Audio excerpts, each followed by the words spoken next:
Santa Claus एक ऐसा नाम जो हम बचपन से ही सुनते आए हैं। हमारे बड़ों के मुंह से हम यही सुना करते थे कि सेंटा क्लॉज हमारे लिए ढेरों गिफ्ट लेकर आएंगे। कुछ बच्चों को तो गिफ्ट मिला भी करते थे क्योंकि उनके माता पिता ही सेंटा क्लॉज बनकर उन्हें गिफ्ट दे दिया करते थे और उन्हें लगता था कि गिफ्ट सेंटा क्लॉज लेकर आया है।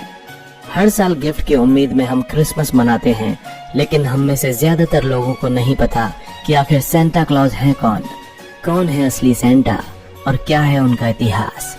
आइए जानते हैं आज के इस वीडियो में कौन है असली सेंटा। क्रिसमस से एक लंबा इतिहास और कई कहानियां जुड़ी हुई हैं। आपको बता दें कि सेंटा क्लॉज का असली नाम सेंट निकोलस या क्रिस क्रिंगल है। उन्हें सेंट निक के नाम से भी जाना जाता है। यदि आज की बात की जाए तो सेंटा क्लॉज की एक ऐसी छवि है जो लाल सफेद कपड़ों में आता है और उसकी दाढ़ी और बाल लंबे और सफेद रंग के होते हैं। बच्चों में वे बेहद लोकप्रिय हैं, उन्हें वो बहुत प्यार करते हैं और प्यारे प्यारे बच्चों के लिए वो एक बड़ा सा बैग लेकर आते हैं जिसमें ढेरों गिफ्ट होते हैं। लेकिन इसके पीछे भी एक इतिहास छिपा हुआ है। कहा जाता है कि सेंटा क्लॉज नॉर्थ अमेरिका में रहते थे, लेकिन अब इसकी कोई पुष्टि नहीं कर सकता क्योंकि कुछ लोग कहते हैं कि वो उत्तरी ध्रुव की ओर रहते हैं। सेंटा क्लॉज एक संत तो थे, लेकिन उन्होंने शादी भी की थी। जिस महिला से उन्होंने शादी की उसका नाम था जेसिका, जिन्हें बाद में मिसेस क्लॉज के नाम से भी जाना गया। सेंटा क्लॉज को क्रिसमस फादर के नाम से भी जाना जाता है। उनके माता पिता के नाम की कोई भी जानकारी उपलब्ध नहीं है। वैसे तो सेंटा क्लॉज का नाम जीसस क्राइस्ट, जिनका जन्मदिन 25 दिसंबर को मनाते हैं, उनके साथ जोड़कर लिया जाता है। लेकिन यदि बाइबल में देखा जाए तो जीसस क्राइस्ट और सेंटा क्लॉज के बीच कोई संबंध नहीं था। इतिहास के पन्नों में ऐसा बताया गया है कि सेंट निकोलस का जन्म 3री शताब्दी में हुआ था और जीसस का निधन सेंट निकोलस के जन्म से 280 साल पहले ही हो चुका था। कहा जाता है कि सेंट निकोलस अनाथ थे।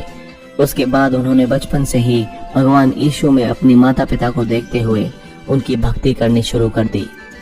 वे बड़े हुए और ईसाई धर्म के पादरी बन गए और बाद में वे बिशप बन गए। उन्हें शुरू से ही लोगों की मदद करने का शौक था।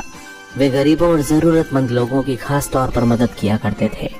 वे हमेशा जरूरतमंद लोगों और बच्चों को गिफ्ट देना पसंद करते थे, लेकिन ये सब वे अपनी पहचान बताए बिना करते थे।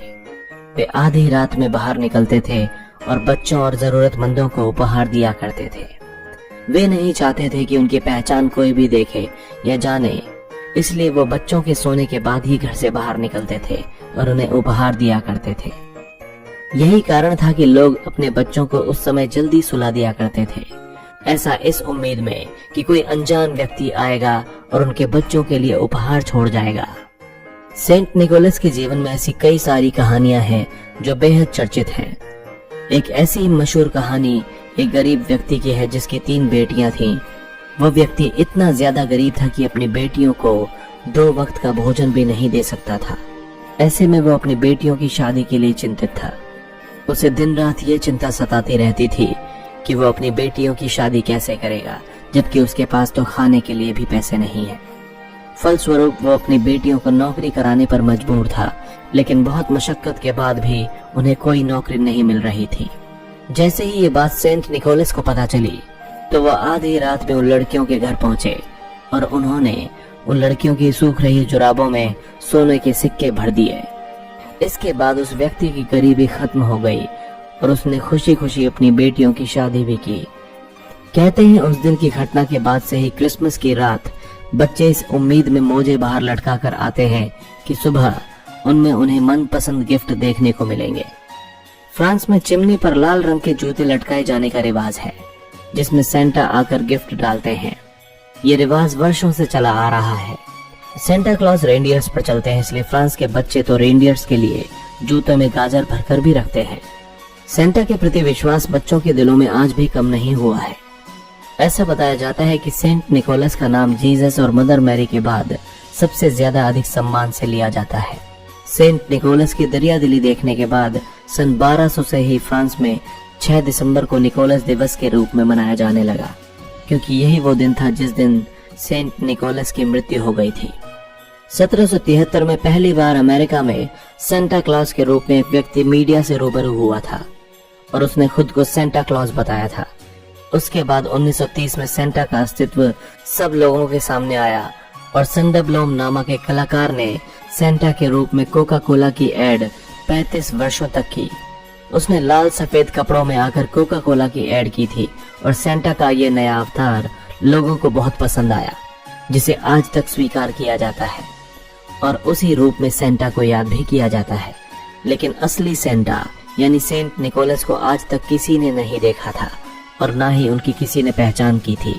इसलिए सेंटा के इस नए रूप को देखकर ही उस समय सब लोग सेंटा के होने का अनुमान लगाने लगे थे और खुश होकर नाचने गाने लगे। सेंटा क्लॉज और क्रिसमस का संबंध। धीरे धीरे क्रिसमस और सेंटा का आपस में गहरा रिश्ता बनता चला गया और वे बच्चों के बीच मशहूर होते चले गए।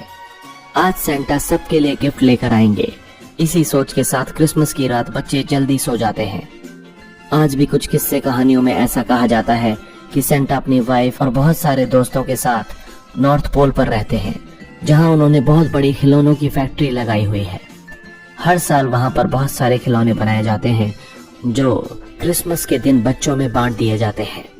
ऐसा कहा जाता है कि सेंटा की इस फैक्ट्री में हजारों बौने काम करते हैं। बच्चे सेंटा क्लॉज के इतने ज्यादा दीवाने हैं कि उन्हें क्रिसमस के दिन खत लिखकर भी भेजते हैं और बहुत सारे ऐसे पते हैं जहां पर सेंटा के नाम से चिट्ठियां भी भेजी जाती हैं, जिनमें से सबसे मुख्य पता फिनलैंड का कहा जाता है। दुनिया भर से फिनलैंड के पते पर बहुत सारे खत पहुंचते हैं जो सेंटा के नाम पर ही होते हैं और कहा जाता है कि उनमें से बहुत सारे लोगों की विश भी पूरी होती है। सेंटा क्लॉज के नाम पर तो कई सारी मेल आईडीज भी बनी हुई हैं, जिन पर लाखों करोड़ों मेल हर साल पहुंचते हैं।